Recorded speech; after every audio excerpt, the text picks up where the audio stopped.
India Pakistan நிலையில தொடர்ந்து பாகிஸ்தான் தரப்புல இருந்து அத்துமீறல்கள் நடந்து கொண்டே இருக்கிறது. ஆனா இந்தியா ஒரு விதமான அமைதியை கடைபிடிக்கிறது அங்க பாகிஸ்தானுக்கு கூடுதலாகவே ஒரு பதற்றத்தை ஏற்படுத்தி இருக்கு.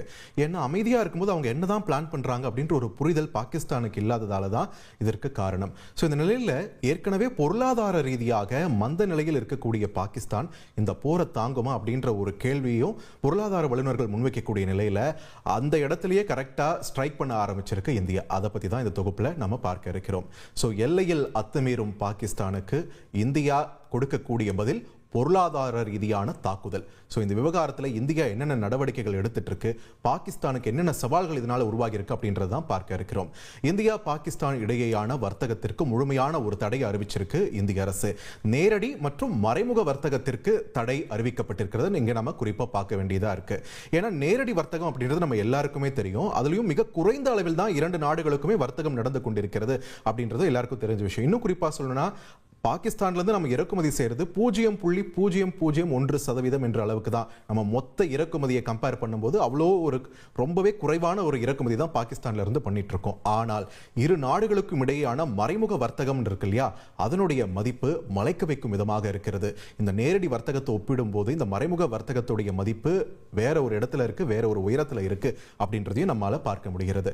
ஸோ இந்தியா பாகிஸ்தான் இடையேயான வர்த்தக உறவுகளை பொறுத்த வரைக்கும் நம்ம என்னென்ன விஷயங்கள் பிரதானமா ஏற்றுமதி பண்றோம்னு பார்த்தோம்னா, சர்க்கரை, மருத்துவ பொருட்கள், மருந்து தயாரிக்க உதவக்கூடிய பொருட்கள், முக்கியமான ரசாயனங்கள், வாகன உதிரி பாகங்கள் மற்றும் மிஷினரிஸ் மாதிரியான பொருட்கள், டீ, காஃபி, மசாலா மாதிரியான அனுதினமும் அவங்க பயன்படுத்தக்கூடிய பொருட்கள், இதெல்லாம் பிரதானமா இங்கிருந்து நாம ஏற்றுமதி பண்ணிட்டு இருக்கோம். என்னென்ன விஷயங்கள் பாகிஸ்தான்ல இருந்து இங்க இறக்குமதி பண்றோம்னு பாத்தீங்கன்னா, இந்த ரொம்ப எக்ஸாட்டிக்கான கனிகளா இருக்கட்டும், உலர்பழங்களா இருக்கட்டும், சில ஆடைகள், குறிப்பா வட இந்தியர்களுக்கும் பாகிஸ்தானுக்கும் கலாச்சார ரீதியாக தொடர்புகள் இருப்பதால அவங்களுடைய ஆடைகள் கொஞ்சம் அங்க பிரபலமாவே இருக்கு. அதனால ஆடைகள் அதிக அளவில் வந்து இறக்குமதி பண்றாங்க.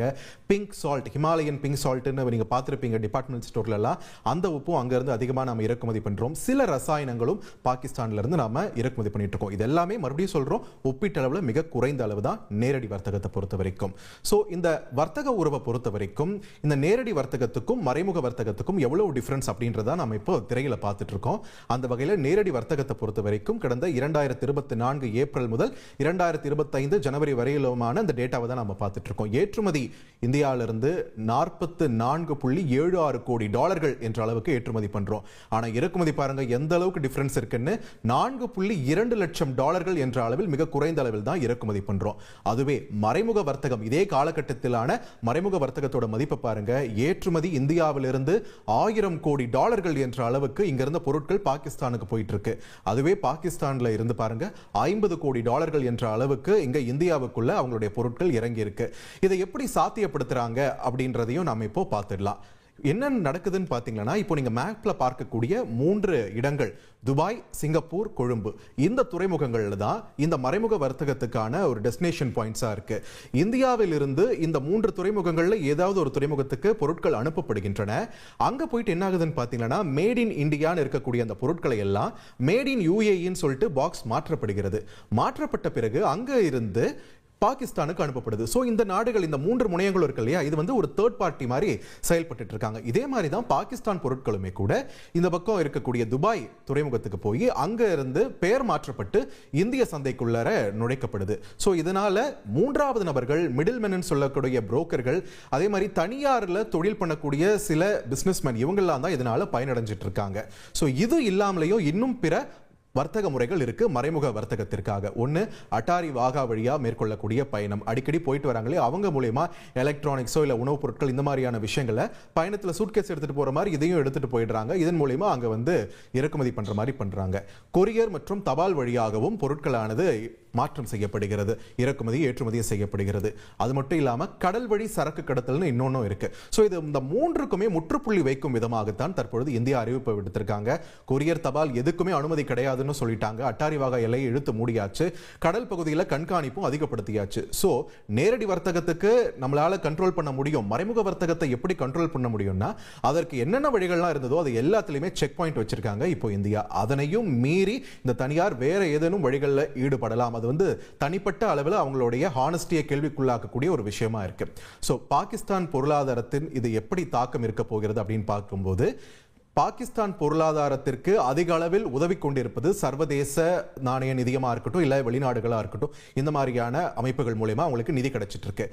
இதே IMF மூலமா பாகிஸ்தானுக்கு 700 கோடி டாலர்கள் நிதியா கொடுத்திருக்காங்க அவங்களுடைய பொருளாதாரத்தை மேம்படுத்துறதுக்கு.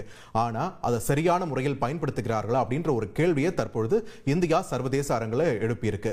இந்த பணத்தை தீவிரவாத செயல்களுக்கும் ஆதரவு செயல்களுக்கும் அவர்கள் திருப்பி விடுகிறார்கள் அப்படின்ற ஒரு குற்றச்சாட்டையும் நாம முன் வச்சிட்டு இருக்கோம். சோ இதன் மூலமாக இந்த சர்வதேச நிதிகளை எல்லாம் பாகிஸ்தானுக்கு நிறுத்த வேண்டும் அப்படின்ற ஒரு நகரத்துல தான் இந்தியா தரப்புல இருந்து மேற்கொண்டுட்டு இருக்கோம். ஏற்கனவே இந்த ஃபினான்ஷியல் ஆக்ஷன் டாஸ்க் ஃபோர்ஸ்னு ஒன்று இருக்கு. அந்த பட்டியலில் கிரே லிஸ்ட் சாம்பல் பட்டியல தான் பாகிஸ்தான் ரொம்ப நாளா இருந்தது. தீவிரவாத செயல்களுக்கு ஆதரவு தராங்க அப்படின்ற ஒரு குற்றச்சாட்டு அடிப்படையில். அதுக்கப்புறம் நாங்க இப்ப அப்படியெல்லாம் பண்றதில்ல அப்படின்னு ஒரு சில ப்ரூஃப் எல்லாம் கொடுத்து அந்த பட்டியலிருந்து வெளியில வந்த நிலையில மறுபடியும் அந்த பட்டியலில் பாகிஸ்தானை இணைப்பதற்கான முயற்சிகளையே இந்தியா எடுத்திருக்கு. இது ஒரு பெரிய அச்சுறுத்தலாகவே பாகிஸ்தான் பொருளாதாரத்திற்கு அமையும். இது எல்லாத்தையும் தாண்டி மருத்துவ பொருட்களா இருக்கட்டும், மருந்து தயாரிக்கக்கூடிய பொருட்களும் இந்தியாவை பெருமளவில் பாகிஸ்தான் நம்பி இருந்தது. அது தற்பொழுது நிறுத்தப்பட்டிருக்கிறதால அங்க இருக்கக்கூடிய மருந்து தயாரிப்பு நிறுவனங்களே கொஞ்சம் அரண்டு போயிருக்காங்க. இந்த தடையிலிருந்து விலக்கு கிடைக்குமா அப்படின்றதுக்காக அவங்க லாபி பண்ணிட்டு இருக்கிறதாகவும் ஒரு பேச்சு அடிபட்டு இருக்கு.